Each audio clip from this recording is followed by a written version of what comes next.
naglilingkod ng tama. Papalakas ng papalakas, palinaw ng palinaw, mga balita at impormasyong naiintindihan dahil malinaw mong nalaman. Tutok lang sa DWIZ. Mula umaga hanggang gabi, updated on air and online. DWIZ. Nagbabalita ng tama, naglilingkod ng tama. DWIZ. Huwag papayag na wala kang alam sa balita. Maiiwan ka niyan. Huwag kang papayag na hindi mo alam ang latest. Out of place ka niyan. Programang hatid ang tamang balita at tamang impormasyon. Hindi lang sa Maynila, kundi sa buong bayan. Ronda Pilipinas. Pinakabago at pinaka-updated na mga pangyayari ihahatid live. Ronda Pilipinas. Kasama ang gigising sa inaantok mong dugo, si Dennis Antenor Jr. Ronda Pilipinas. Makinig sa buong Pilipinas sa DWIZ. Manila hanggang saan mang sulong nationwide sa lahat ng DWIZ local stations sa buong bayan. Watch din ng live sa Aliw 23 at sa Facebook at YouTube ng DWIZ. Ronda Pilipinas, Monday to Friday, 10 a.m. DWIZ.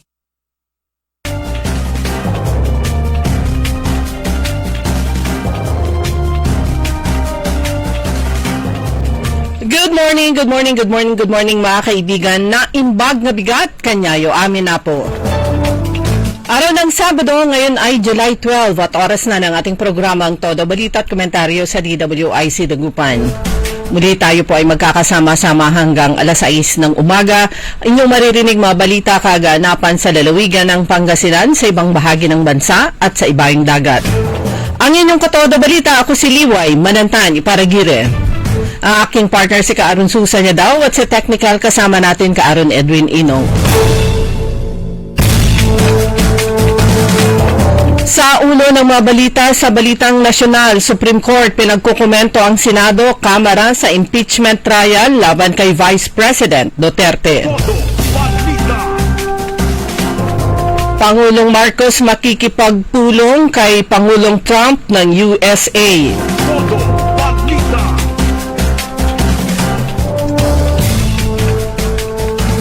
Mga government officials, mga employees na nagpapayaman, huhubaran.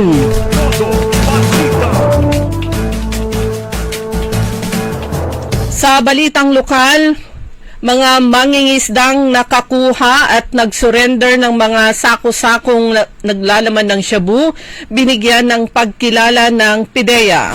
Todo Balita. Sa balitang pampalakasan,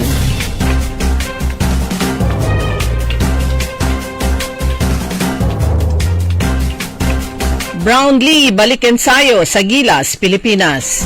Todo Balita. At ngayon sa detalye ng ating mga balita.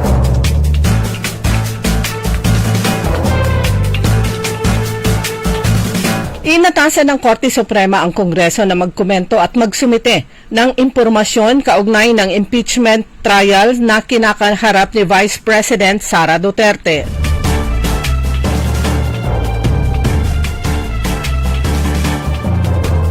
Sa notis ng mataas na hukuman sa Senado at Kamara na may petsang Hulyo 8, pinagsama ng Supreme Court en banc ang mga petisyong inihain ni Vice President Sara laban sa validity at constitutionality ng ika-4 na impeachment complaint na inihain laban sa kanya. Gayun din ang petisyong isinumite ni Attorney Israelito Torion at iba pa na humihiling na maideklarang walang saysay ang articles of impeachment. Ni-require din ng Supreme Court ang Kamara na magsumite ng impormasyon hinggil sa estado ng unang 3 impeachment complaints laban sa Vice President at ang eksaktong petsa kung kailan ini-endorso ang mga ito. Nais ding malaman ng Supreme Court kung mayroon bang discretion ang Secretary General kung kailan ipapadala ang mga ito ito sa House Speaker.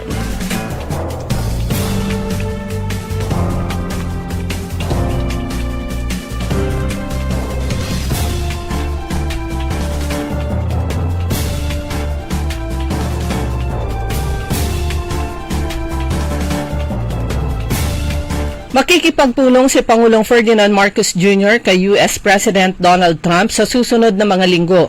Kinumpirma ni Palace Press Officer Attorney Claire Castro na tutulak patungong Amerika ang Pangulo sa July 20 hanggang 2022. Magsasagawaan niya ang dalawang leader ng kauna-unahang bilateral meeting sa Washington. Isa sa posibleng pag-uusapan sa nasabing pulong ang pagpapataw ng U.S. ng 20% na taripa sa Pilipinas. Nauna nang kinumpirma ni U.S. Secretary of State Marco Rubio na magkakaroon ng unang bilateral meeting sa Washington si Trump at Marcos. Sinabi naman ni Philippine Ambassador to Washington Jose Manuel Romualdez na ang pagbisita ni Marcos ay isang official working visit.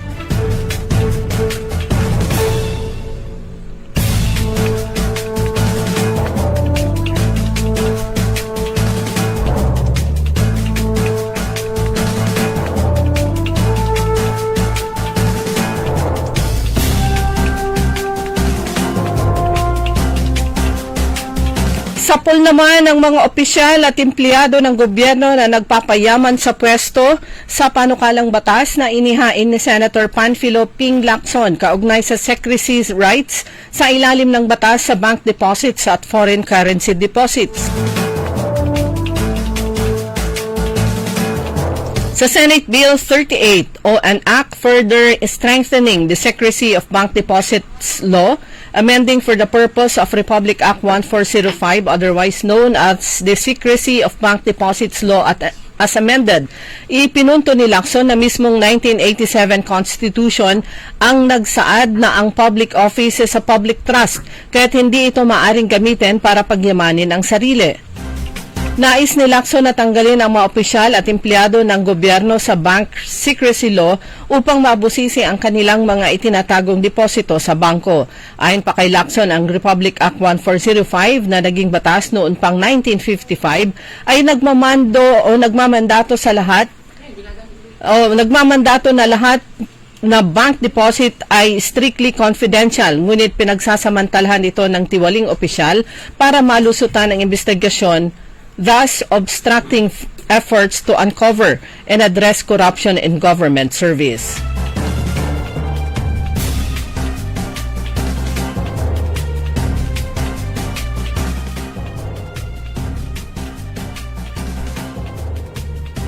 Samantala, hinimok ng DSWD ang mga establishmento na tiyaking may access sa priority parking ang person with disabilities o PWDs at senior citizens, anuman ang uri ng kanilang sasakyan.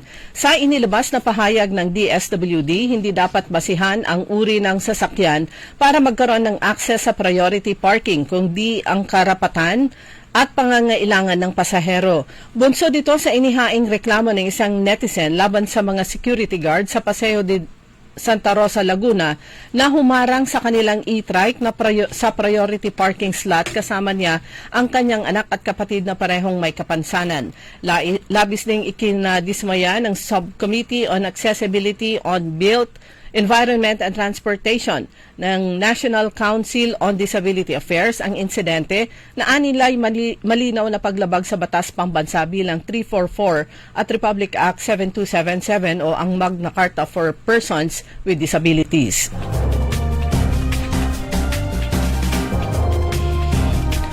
Dumako naman tayo sa mga balitang lokal. Pinangunahan ni Governor Ramon Gico III ang pagkilala sa 57 mangingisda mula sa bayan ng Agno, Bani at Bulinaw na nagsurrender ng mga sakong naglalaman ng shabu. Bawat mangingisda ay tumanggap ng grocery items. Ang nasabing mga grocery items ay nagkakahalaga ng 10,000 pesos each. Tumanggap din sila ng certificate mula sa PIDEA, 5,000 mula sa pamahalaang palalawigan ng Pangasinan at 5,000 pesos mula sa bayan ng Bulinaw. Binigyan pugay ni Governor Ramon G. III ang mga mangingisda dahil sa kanilang katapangan. Aniya na iligtas ng mga mangingisda ang kanilang mga komunidad sa posibleng kapahamakan na dulot ng ilegal na droga. Nagpasalamat din si PIDEA Director General Undersecretary Isagani Neres sa mga lokal na pamahalaan ng Pangasinan, Bulinaw, Agno at Bani, gayon din sa mga mangingisda na hindi nag-atubiling gampanan ang kanilang tungkulin bilang responsableng mamamayan. Hunyo 5 hanggang 8 ngayong taon nang makita at isuko sa PIDEA ng mga mangingisda ang mga sakong naglalaman ng 1,059 na pakete ng shabu. Ang mga ilegal na droga na palutang-lutang sa dagat ay nagkakahalaga ng 4 na bilyong piso. Samantala, patuloy ang pagtanggap ng lokal na pamahalaan ng mga daan sa pamamagitan ng Municipal Civil Registry Office o MCRO ng request para sa pagkuha ng Philippine Statistics Authority o PSA issued and authenticated certificates. Bukas ang tanggapan ng MCRO mula Lunes hanggang Biyernes alas 8 ng umaga hanggang alas 5 ng hapon. Palala naman ni Aida Serra, Municipal Civil Registrar, makukuha ang PSA issued certificate sa loob ng 2 linggo higit pa. Para sa kailangan na agad ang certificate ay magtungo na lang sa pinakamalapit na PSA office. Narito naman ang standard fees: birth, marriage and death certificates 155, certificate of no marriage o CENIMAR 210, batch request system fee 50 pesos. Pagtitiyak ng MCRO na mahigpit nilang pinatutupad ng Data Privacy Act para sa makukuha ng certificate ng kanilang kamag-anak, magdala lamang na authorization letter kasama ang photocopy ng kahit na anong government issued identification card. Isa na namang malaking hakbang ni Mayor Nina Jose Quiambao tungo sa pagpapayabong sa sektor ng agrikultura sa kanilang bayang Bayambang ang naganap kahapon. Idinaos ang groundbreaking ceremony para sa isang 145,000 bag capacity onion cold storage facility na ipapatayo sa barangay Amancusiling Sur. Ang proyektong ito ay pinondohan ng Department of Agriculture, Philippine Rural Development Project at World Bank bilang isang grant na sa inisyatibo ni Mayor Nina na tulungan ang mga local onion farmers. Ang proyekto ay nagkakahalaga ng 245 million pesos, 45,878. Layunin nitong tulungan ang mga onion farmers ng Bayambang na sa pag-iimbak ng kanilang mga ani upang mapanatili ang kalidad at mas mapataas ang kita at hindi nakakailanganing bumiyahe pa ng malayo. Isinagawa kamakailan ng pamamahagi ng unang batch ng tulong para sa ma-displaced overseas Filipino workers o FWs sa 3rd District ng Pangasinan sa ilalim ng programa Agaran Kalinga at Saklolo para sa mga FWs na nangangailangan o ang aksyon. Ang programa ay inisyatiba ni Congresswoman Rachel Arenas, katuwang ang Department of Migrant Workers sa Region 1. Sa pamamagitan ng pagtutulungan ng tanggapan ng kongresista at ng DMW Region 1 sa panguna ni Regional Director Christian Ray Season, nakapagpamahagi ng kabuang 850,000 tulong pinansyal sa 14 na benepisyaryo mula sa 6 na bayan ng 3rd District. Kabilang sa mga nakatanggap na ayuda ang mga OFW na natapos ang kanilang kontrata, nagkaroon ng malubhang karamdaman o naapektuhan ng krisis sa ibang bansa.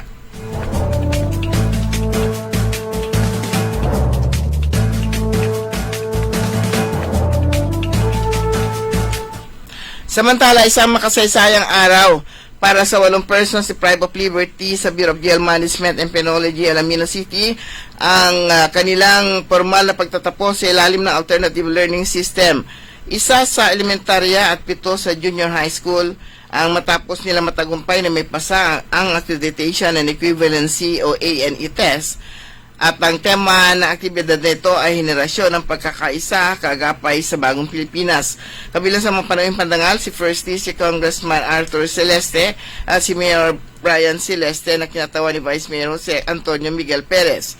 Mainit naman tinanggap ni Senior Jail Inspector Marlon Nitorada ang mga bisita na sinundan ng mensahe mula kay Dr. Eli Ubaldo, ang Schools Division Superintendent. Nakisa rin sa aktibidad sina City Administrator Emilio Gilado, Education Program Specialist Jocelyn Paul, kasama ang mga ALS teachers at si Alamino City Police Station Chief of Police Bernabe Ramos. Dumako naman tayo sa mga balitang pampalakasan. Balik ensayo na sa Gilas, Pilipinas ang naturalized player na si Justin Brownlee para paghandaan ang FIBA Asia Cup na gaganapin sa susunod na buwan sa Jeddah, Saudi Arabia. Galing si Brownlee sa mahabang pahinga sa Amerika matapos magtamo ng injury habang naglalaro ito sa PBA Commissioner's Cup Finals ng Barangay Ginebra TNT Tropang Giga. Kaya naman tumulak ito sa Amerika para sumailalim sa minor operation. Samantala, dumarami ang mga legendary boxers na naniniwalang mananalo si 8th Division World Champion Manny Pacquiao laban kay reigning World Boxing Council welterweight champion Mario Barrios. Nakatakdang mag-cruise ang kanilang landas sa MGM Grand Garden Arena sa Las Vegas, Nevada. Marami ang nakaabang at sa pagbabalik aksyon ni Pacquiao na muling sasalang sa ring matapos ang 4 na taong pamamahinga. Subanyan ko buwan ang ating newscast sa ating todo balita at komentaryo. Kami po niyang matagapagbalita. Ako po si Susan Valdez Siadaw. Ako naman si Liway Manantani Paragire. Ang oras po natin alas 5:28 ng umaga. Ang balitang ito ay inihatid sa inyo ng Bingo Plus. Download Bingo Plus app now on Google Play and Apple App Store for a chance to win up to 935 million pesos jackpot prize. Visit bingoplus.com to learn more. With Bingo Plus, bingo sa saya plus sa panalo. Gaming is for 21 years old and above only. Game responsibly. Keep it fun. Magandang araw po sa ating lahat, sa ating mga bisita. Inaanyayahan ko po kayo sa aming lungsod ng Alaminos para po mabisita at ma-experience ang ating mas pinagandang 100 Islands. Marami na pong pagbabago sa ating mga isla at sana makita namin kayo dito sa aming lungsod para po makapag-swimming, makapag-enjoy kasama ang inyong barkada at ang inyong pamilya. Tara na! Dito sa Alaminos City para sa ating 100 Islands. Ang patuloy na pagpapaganda sa 100 Islands National Park at lungsod ng Alaminos ay pinangungunahan ni Mayor Art Brian Celeste. Narito na ang Filipino Mirror, ang unang tabloid sa negosyo. Nagtatampo ng mga eksklusibong balita at impormasyon ng pagtatagumpay sa negosyo. Ang tabloid na nagbibigay ng gabay at inspirasyon sa pag-unlad at pag-asenso. Filipino Mirror, naglalaman ng mga nagbabagang balita, napapanahong issue, may init na opinyon at komentaryo. Filipino Mirror, ang unang tabloid sa negosyo. Pinarangalan ng Gawad Tanglaw bilang natatanging pahayagan sa 3 magkakasunod na taon at marami pang pagkilala. Kaya bumili na at magbasa ng Filipino Mirror ng umasenso sa pagnenegosyo. Papalakas ng papalakas, palinaw ng palinaw, mga balita at impormasyong naiintindihan dahil malinaw mong nalaman. Tutok lang sa DWIZ. Mula umaga hanggang gabi, updated on air and online. DWIZ. Nagbabalita ng tama, naglilingkod ng tama. DWIZ.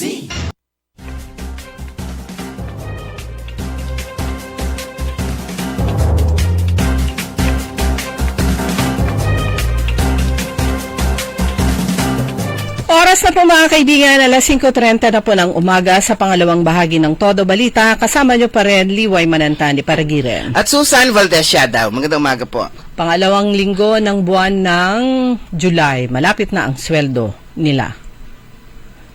Malapit na ang sweldo nila next week. Napatingin pa ako. Dalawang linggo na talaga. Dalawang linggo na. At so bukas ngayon ay 11. At bukas ay 12. 12 na ngayon. Kasi Sabado na. Nahilo na talaga ako. O sige, 12 ngayon.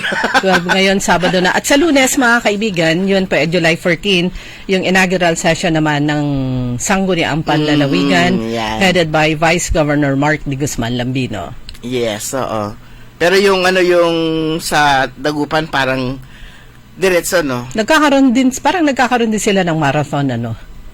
Oh, parang bukod sa kanilang regular session, agad-agad after inaugural sila kaagad eh. Kaya nga. Pagtungtong ng buwan ng July. So parang diretso nga, hindi sila Tuesday. So kudos, masipag sila. Ayan. Abangan na lang natin ang susunod na mapangyayari. Sa Dagupan. At saka, yun po yung nangyari naman dun sa bayan ng Bulinaw, yung pagdating po ng Undersecretary ng PIDEA at pagbibigay ng reward sa mga fishermen na nakakuha ng mga lumulutang na mga sako na nung tignan, ito ay naglalaman ng mga pakete ng shabu. Magkano na natanggap nila? Marami-rami. Meron sa provincial government, 10,000. Yung nabasa ko kanina, 10,000 plus 5,000 sa mga taga-Bulinaw plus additional 5,000. So, yun yung kanilang natanggap na cash.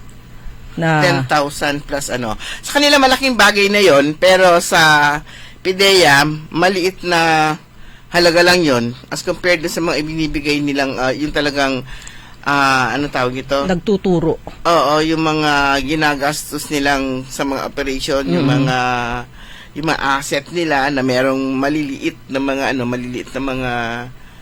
yung may tinuturo nilang mga itinuturo nung kanilang mga asset para magkaroon sila ng ng magandang mga accomplishment. Pero maliit na bagay yun para sa kanila, pero malaking bagay na para sa ating mga mangingista. So, yun yung tinanggap nila, grocery items na ang halaga ay 10,000 pesos. Plus certificate mula sa PIDEA. 5,000 pesos mula sa provincial government ng Pangasinan. At yung mga taga-Bulinaw na mga mangingisda, meron silang additional 5,000 from the local government. LGU yun na nabigay. Yung 5,000. Yung Oo, 5,000 na ng 5,000. isa, probinsya. Pero yung galing, palagay ko sa PIDEA to, yung 10,000 pesos worth ng groceries. So parang mga 20,000 din yung yung halaga ng kanilang pagiging honest. Ayan. Pero yung iba sana nga yung naibigay na turnover nila lahat. Pero iba kasi naman, di naman kasi nila alam yung negosyo yun eh.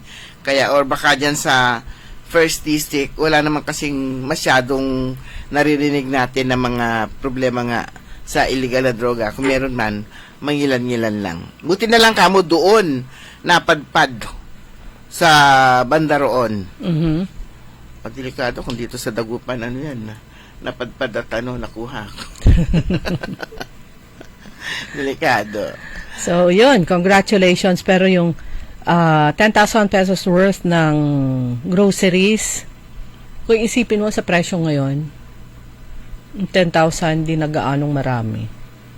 Pero kung binigay nilang 10,000 yun, baka nakapagpa-repair pa ng bahay. Pero yun, at least meron na. Bukod sa recognition, yun nga, certificates, meron pa silang inuwi. Itong mga mangingisda na to. So, congratulations sa PIDEA for the effort na agad-agad mabigyan ng recognition itong mga marami din sila, sila ay nakasuot lahat ng puti. Oo, yung nabasa natin, may 400, di ba? 8, 10, 12, 14, 16, 18, 20, 22, 24, 30 plus na mga mangingisda. Yan dyan sa may bandang western. Pero sa western pa lang. Pero yung sa buong Region 1, may buong Region 1, buong yung mga yung kasi, buong cycle ng nakapulot na mga lumulutang na mga lumulutang na mga shabu, may 100 sila. Kasi yung meron din yung mga taga Ilocos Sur at Ilocos Norte. At yung tanong nga, bakit walang nakuha si dito sa La Union? Mabilis ang pagkahulog ng marami sa tapat ng Pangasinan, mabilis yung barko at nalagpasan ang La Union. Hindi, ang doon, parang kung doon mahinulog, hinulog, mabilis ang biyahe niya pagdating ng La Union. Kaya nga, mabilis kayo nalampasan niya. Ilocos Sur na siya kaagad. Pero, yun po, yan. Hindi lang dito naman nangyayari na may mga nakikita na palutang-lutang, even sa may bahagi ng Palawan at sa iba pang lugar. Dahil eto na nga, dati, chemical ang ipinapasok sa Pilipinas at dito lulutuin. Sumunod, mga chemist na. At nagre-rent sila ng mga condominium o kaya nagre-rent sila ng warehouse, nasusukol sila dahil pag nagluluto ng shabu, sumisingaw yung amoy. O ngayon, balik na naman sila sa mga pakete. Akala siguro ng La Union, kumbaga sa akala nila, anong tawag ito? Mas maganda yon yung walang nakuha dun sa lugar nila. Pero yun, mas kinwestiyon. Bakit? O di naman kaya. Paano?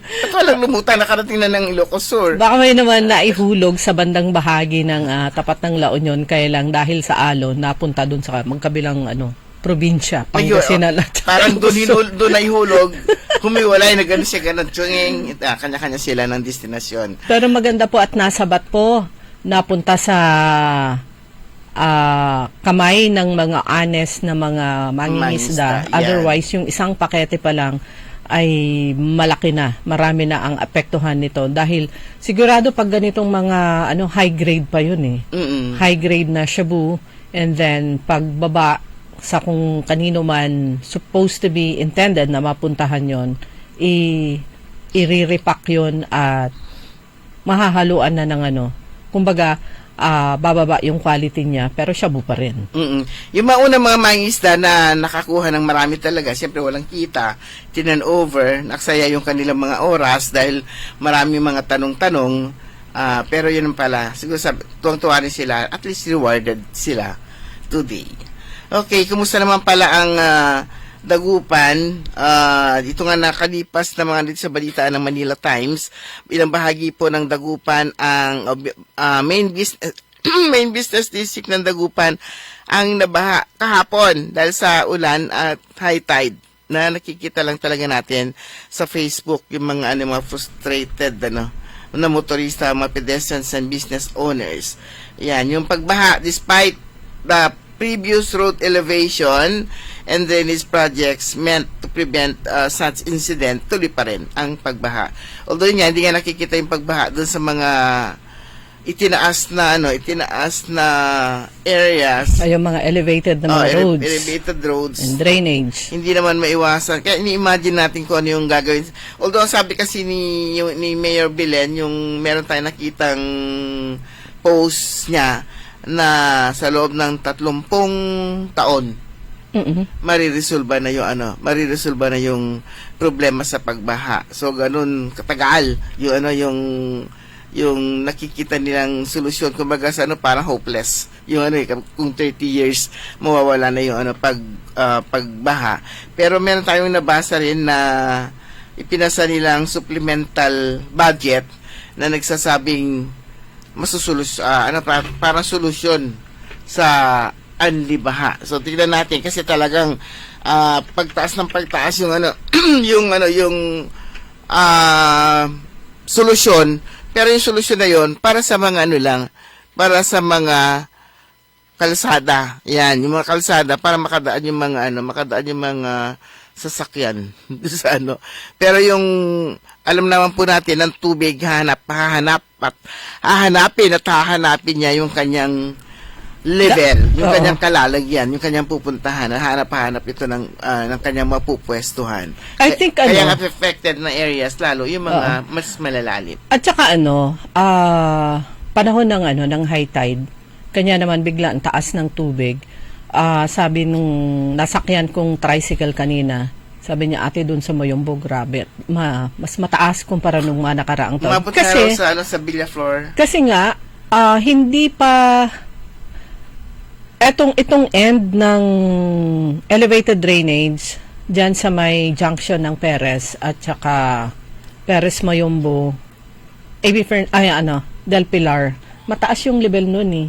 So at saka parang may harang pa siya kasi hindi pa siya tapos eh. Plus may nakita rin akong post ng city na parang explanation ng DPWH. Ito naman yung kanto ng pagbaha sa Burgos Street, yan po sa pagitan ng West Central Plaza at saka ng St. John Church at saka yung bahagi ng downtown. Parang yung explanation ng DPWH kasi hindi pa nakakonect yung drainage system dun sa dalawang roads na yan, dun sa bagong drainage system ng A.B. Fernandez West, yung papunta sa NBI. Di ba elevated na yon? So, bakit hindi nila sinulusyon kaagad? Bakit, ano pa inaantay ng DPWH na, sasabihin, DP, may budget na, hindi ba sila nag-suggest? Yun pala yung problema, hindi pa konektado. Ay, nako. Ubos na yung budget, hindi nila naubos na yung budget sa bawat anong tawag doon? Face na itong mga nitong pagbaha. Kasi hindi yata nila sinabay, dapat sinasabay kasi. Oo. Or dapat inuna yung mga lang talaga. Kasi yun yung mga yung drainage system natin. Kasi yun yung lagusan ng isa sa mga lagusan ng tubig baha, itong drainage system ng AB Fernandez West papunta sa NBI, bukod sa mga papunta dun sa Pantal River dito sa may poblasyon area. Pero alam nga, elevation na naman ng road ang solusyon. Pero yun nga sinasabi nga natin, yun muna sana inuna talaga nila itong yung pag-ayos sa lahat ng mga sa lahat ng madaloyan ng tubig. Katulad nga nung flood commission na create noon ni Mayor Brian Lim, ang una talaga nila isinagawa, nag-inventory sila ng mga nag-inventory sila ng lahat ng mga tawag nito, lahat ng mga waterways, yung mga daanan ng tubig. Yun yung kanilang unang ginawa para hanapin ano ba talaga yung cause ng pagbaha. Siguro ang gandang alamin muli sa ating mga sa former commissioner kung ano talaga yung resulta ng isinagawa nilang pag-aaral noon, at meron silang magandang anong tawag nito, solusyon din. Sana kung yun na lang ang sinunod nila, kasi at least to pinag-aralan na nila, at hindi naman sila mga grade 1 o hindi mga eksperto, kundi mga eksperto rin naman yung mga gumawa ng pag-aaral at kung ano yung solusyon sa pagbaha. Pero yun, habang hindi pa abangan natin, kasi meron naman sila mga ginagawang anong tawag nito, yung programa para anti-flood mga programs nila. Abangan na lang natin, kasi nga kahit na sa buong Pilipinas nga ilang bilyon nga sinasabi ni Congressman Marco Wangco na pondo na inire-release ng gobyerno, ilang milyon yan parang araw-araw ang nagagastos para lang masolusyonan ang problema sa pagbaha. Pero mas lalo yatang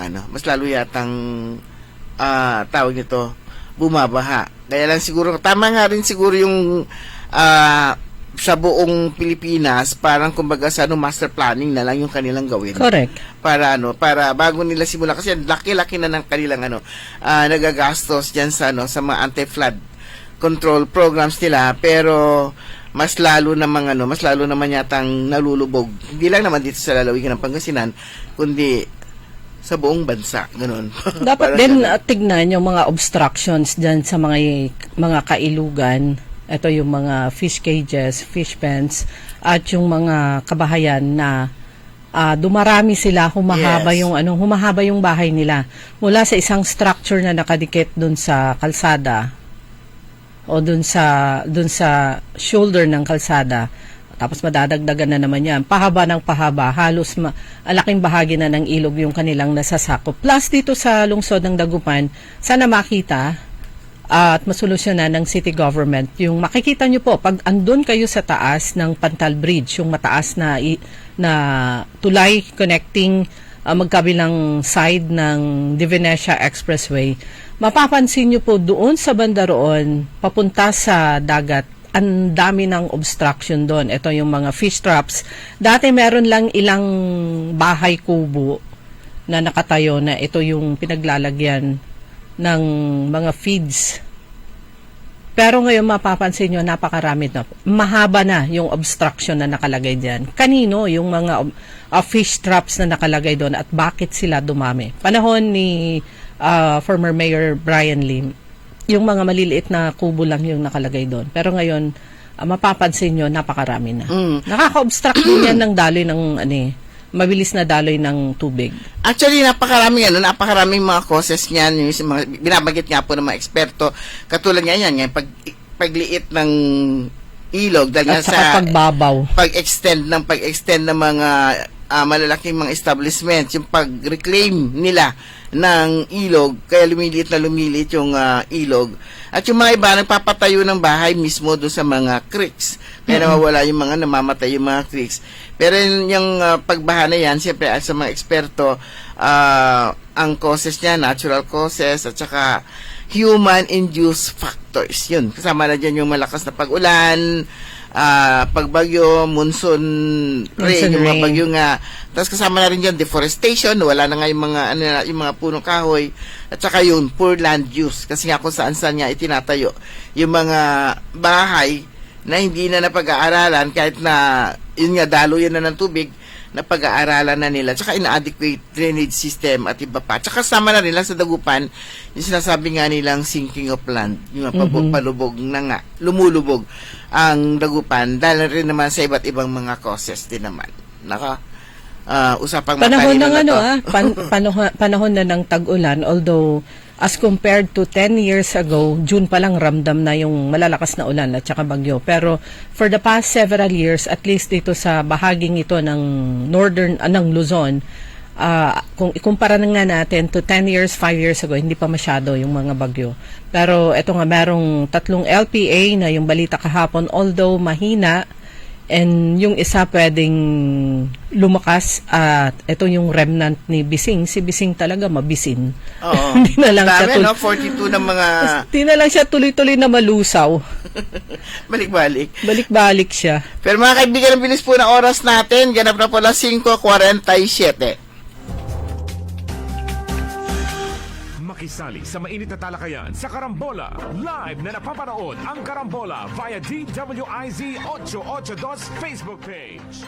Maaari ninyong ipadala ang inyong mga komento o opinion sa aming mga text line 0908-136-6060 o tumawag sa aming hotline 470-1750-54. Karambola Nationwide. High blood, salot, milyong-milyong katao na ang namamatay sanhi nito. Kaibigan, baka ikaw na ang susunod. Ni Mrs. Flor de Lisa Barbosa ti Rosario, Santiago City.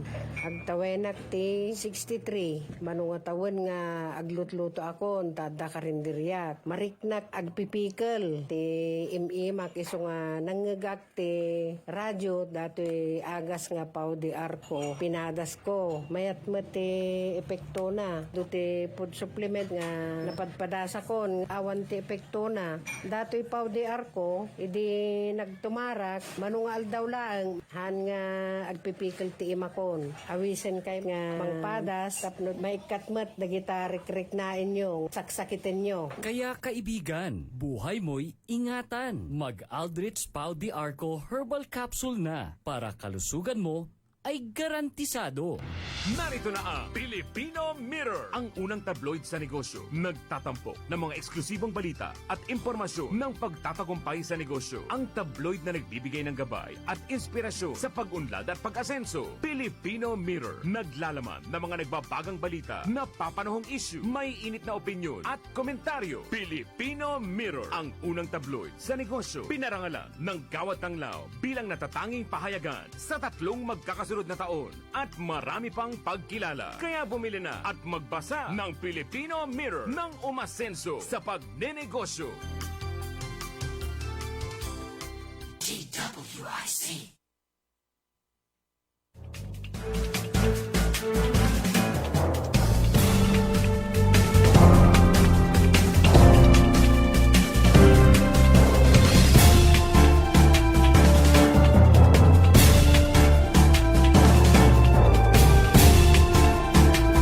Sampung minuto na lang mga kaibigan bago mag-alas 6 ng umaga. Good morning kay Atchicora Aquino at Kuya Mar. Ang mga suki po natin dyan sa may Barangay Tubeng dito sa lungsod ng Dagupan. At syempre yung mga kabandaan ko dyan sa Barangay Mayombo. Kay Kuya Benjitan, good morning. Ayan. At saka kay, yung mga kasama natin sa Girl Scout, mga teachers, magandang umaga po sa inyong lahat. Kay Sir Roberto Nimer at syempre kay Ma'am Araceli na nagtuturo sa Dagupan City National High School at kasama natin sa Girl Scout. Ayan, dapat daw alamin niyo to yung revised guidelines on class and work suspension. Kasi nga, di ba kapag konting ulan lang, nakatutok yung ating mga estudyante. Oo, mas nauuna sila. Sa bagay, although sila naman talaga din yung concern kasi sila yung papasok. Ayan, kaya talagang yun ang inaabangan nila. Kaya nga natawa nga ako, good news, kahit anong balita, marinig nila good news, para sa kanila good news yun yung walang pasok. Ayan, merong DepEd revised guidelines on class and work suspension. ang Department of Education o DepEd, nag-issue sila ng DepEd Order 22 series of 2024, which provide updated guidelines for suspending in-person classes during disasters or emergencies to protect learners, teachers, and non-teaching staff while ensuring uninterrupted learning. So, ito yung mga key provisions. Typhoons and tropical cyclones. Ayan. Typhoons and tropical cyclones. Ano ba tropical cyclones? Tinignan ko sa tropical cyclones, plural daw siya ng tropical storm. Marami. Pag signal number 1, automatic suspension of kindergarten classes. Ayan. Yan, automatic yan. Signal number 2, signal pa to eh. Signal number 2, suspension of in-person classes for kindergarten to junior high school or grade 10. Tapos yung schools will shift to modular distance learning for make-up classes as per the learning and service continuity plan. Ayun. Pag signal number 3 naman or above, suspension of classes and work at all levels. So, yung localized suspension naman, school heads or district coordinators may suspend classes and work in coordination with local officials if necessary. So, schools will implement alternative learning strategies as outlined in their LSCP. Ito ba yung binabanggit mo nung sa araw na parang dapat ang DepEd binigyan na ng kapangyarihan na mag-suspend ng localize. klase. Kasi dati parang hinihintay nila Actually, as of LGUs, di ba? kahit last year, in the other year, meron na silang localized at saka school-based. Kasi meron yung mga lugar na okay sa ibang areas, pero dun sa kanila, konting ulan, bumabaha na. Yan naman, meron guideline na rin ng school-based na suspension. Kasi ito rin yun, 2024 siya lumabas. Kaya lang kasi yung iba nga, hindi nga nila alam, kaya nakaabang lagi sa LGU. Pero yung LGU naman kasi, kumulimlim lang, parang gano'n eh. Kumulimlim lang, wala nang pasok. Yun. Kaya kuminsan, makulimlim nung inisyo nila yung yung order. Sutil ang panahon. Kinabukasan, Lumiwanag. maliwanag pa sa sikat na araw. Parang kahapon, maaliwalas. Sumikat nga ang araw hanggang mga alas 11. Biglang bumuhos ang malakas na ulan. O di lalong compounded na naman yung baha-baha dahil sa high tide. Tapos, medyo huminto bandang alas 2 na. Kaya pati yung mga construction workers, yung mga gumagawa ng mga kalsada at mga drainage, natural pag umulan, dapat silang sumilong. Kasi mahirap naman na sila ay magkasakit.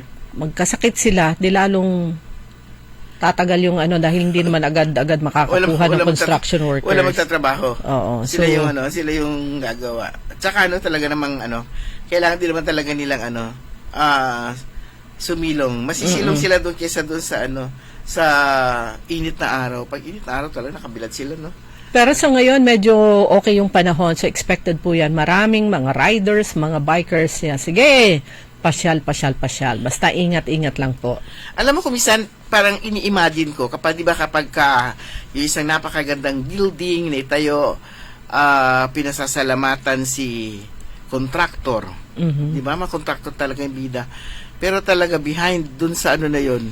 Ang pinakabida dyan, yung mga construction workers. Kaya nga, kahit sabihin nyo kaya magkaroon din ng time na sila din yung i-present, di ba? Sila rin yung parangalan. May naalala lang ako niyan. Meron yung isang naging mayor yata ng Baguio City or congressman ng Benguet na sabi niya dapat ang binibigyang pugay ay itong mga construction workers. Dahil yung mga kontraktor, kumikita ng malaki yan. Yung mga construction workers, mga daily wage earners yan. Pero sila, yung hard labor sila sila yung sobra yung pagod nila nakabilad sa araw plus yung bigat ng kanilang ginagawa. Tsaka imagine mo, sila talaga yung tumapos. Tapos sasabihin, mga building na mga ito ay ginawa ng kontraktor na ganito. Si kontraktor naman, lang siya, kumbaga sa siya lang yung financier o siya lang yung nagbigay ng trabaho. At siya yung kumita. Oo. Pero gumawa talaga. Pero yung mga honor, hidden heroes, yung mga workers. yung mga honor binibigay sa recognition dun sa leader. Pero yung like for example, every now and then nakakabasa po tayo sa Facebook ng mga throwback, ng mga photos nung ginagawa yung Cannon Road. Just imagine, tinik-tik nila yung gilid-gilid ng bundok. Yan, mga construction workers ang may pinakamalaking ambag sa nasabing pagkakaroon ng mga roads, mga linkages. At saka yung makilala man lang yung kanilang husay, yung kanilang galing. Although pagkatapos naman natututo na rin sila, nagsasagawa sila meron yung mga natututo, mamaya mas magaling pa sila doon sa mga kontraktor. Talaga kasi mga kontraktor, magaling lang talaga sila sa negosyo or magaling din sila magkwenta. Pero yung mga sila yung gumagawa ng actual at napag-aaralan nila talaga yung napag-aaralan nila kung paano gawin yung mga, yung pagtatayo nga ng mga building. Sabi ko, sana one time, kapag lalong-lalo na yung mga malalaki talaga mga projects, i-present din naman magkaroon din ng parang isang table o ilang tables para dito sa mga workers na sila yung talagang nagtayo ilang taon para sa mga napakagandang mga proyekto. Samantala dito po sa lalawigan pa rin ng Pangasinan, ng provincial government, dinagdagan po ng 12 emergency response vehicles ang naipasakamay po sa PDRRMO. Ito ay ang alinsunod sa direktiba ng Council Chairman ng Pangasinan Provincial Disaster Risk Reduction and Management Council, si Governor Ramon Gico III, na patuloy na palakasin ng pamahalaan yung disaster preparedness sa buong probinsya. So, merong karagdagang mga ambulansya. Sabi po ni Provincial Administrator Melicio Patagi II, makakaasa po kayo na sa liderato ni Governor Ramon Gico III, tiyak ang pinakamalakas, pinakamasipag at pinaka-efficient nakahandaan sa lahat ng klase ng sakuna.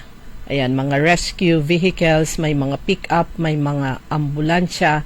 Yan po yung mga kailangan. Plus yung pick-up, pwedeng lagyan ng mga gamit at mga tao isakay sa mga sasakyan na yan. Pagpapalakas, pag ganitong panahon talagang napagtutuunan ng pansin at ng logistics, itong preparedness laban sa anumang kalamidad. Hindi na lang po yung baha at bagyo. Ang calamity na merong pagguho ng lupa sa mga may bulubundukin na areas o kaya yung sunog, kalamidad din po yan. So, yan po yung mga assets na karagdagang assets sa disaster preparedness ng provincial government ng Pangasinan. Ayan, pinag-usapan natin kanina, sana ma-recognize din yung mga workers dito sa isinagawang programa ng SM. Sabi nga dito, in a world where trust can be fragile and good deeds often go unnoticed, 28 security, janitorial and maintenance personnel at SM Supermalls dito sa Northern Luzon stood out for letting integrity guide their everyday actions. So, isinagawa ito during the 15th Joint Tactical Inspection and General Assembly of Troops 2025 na sinagawa nga nung Huwebes, July 10 sa SM City Urdaneta Central, kung saan ang SM Management at ang Philippine National Police Urdaneta City Police Station kinilala yung mga mall workers for their honesty, dedication, and professionalism. Yung mga pagkilala din sa mga maliliit na mga manggagawa. Yan, ang SM malls, ayan, regular yung kanilang pagbibigay ng recognition. Dahil importante po na kung minsan kasi may hawak ka, cellphone mo, naghugas ka doon sa may CR, alingwanan mula. O kaya yung hindi sinasadyang may nahulog. Ayan, yung honesty ng mga staff mula sa mga maintenance, sa mga security at pataas, napaka-importante. Parang kahapon, nakakatuwa din yung sa security team ng Soler Hotel. Meron silang parang lost and found group din, parang ganon. Meron din silang lost and found department din. Habang may nagpapa-assist ako doon. Meron din isang lumapit. Ang galing din nilang mag-accommodate ng mga reklamo. Meron daw isang pagkasinan niya kung isa, di ba, pag picture taking, kala mo ibibigay mo yung kahit di mo kakilala. Ibibigay mo yung cellphone mo. Ay, yung trust mo lang ba? Makikiusap ka na magpa-picture. So, Nanalingunan mo lang. hindi, nagpa-picture daw sila. Ibinigay, pero yung may kasamang, tawag doon yung charger. Di ba may charger na nakapatong na lang? Ayan. So, sa excitement nila, hindi na malaya nung isang, nung nag-request na mag-picture sila, cellphone na lang ang bumalik. Wala na yung yung nakadikit. Wala na yung charger. So, yun yung tignan, hindi ko alam kung kung paano nila i-resolve yun. Kasi may mga CCTV naman sa, sa lugar. So, yan. Good morning muli, Ernesto Mosada, Daniel Richter, Ben Gabovillanos, Brian Ochave, kay Madam Rosque, good morning, kay Sir Napoleon ko, good morning, kay Engineer August Ventinilla at kay Ma'am Linda, nababasa ko yung messages ni pagbati ni Engineer pagtapos na tayo. Kaya good morning, Engineer Augusto Ventinilla at Ma'am Linda Ventinilla. Good morning din kay Sir Augusto Mejia at saka kay Ma'am Divine Mejia. Ayan, at saka kay Mamata and Company. Mamata and Tropa. At kay DCB and Benistua. Mamata and Tropa. Ayan, good morning. Good morning. Kay Grace Matro, good morning. At saka kay Tita Ani, good morning. Tita Ani, good morning mga kaibigan. Na oras na po natin ay alas 6:03. Muli tayong magkakasama-sama sa Lunes, alas 5 hanggang alas 6. Yes, mga kaibigan, wala na po tayong sapat na oras. Ang tabayan na po ninyo, susunod agad. Early in the morning, makasama po ninyo si Karen Orly Navarro, programang Todo Balita at Komentaryo. Kami po niya nakasama sa technical side, si Ka Edwin Inong. Ako po si Liway Manantani Paragire. Ako naman si Susan Valdez Siadaw. Magandang umaga po sa inyo lahat. Ang balitang ito ay inihatid sa inyo ng Bingo Plus. Download Bingo Plus app now on Google Play and Apple App Store for a chance to win up to 935 million pesos jackpot prize. Visit bingoplus.com to learn more. With Bingo Plus, bingo sa saya plus sa panalo. Gaming is for 21 years old and above only. Game responsibly. Keep it fun.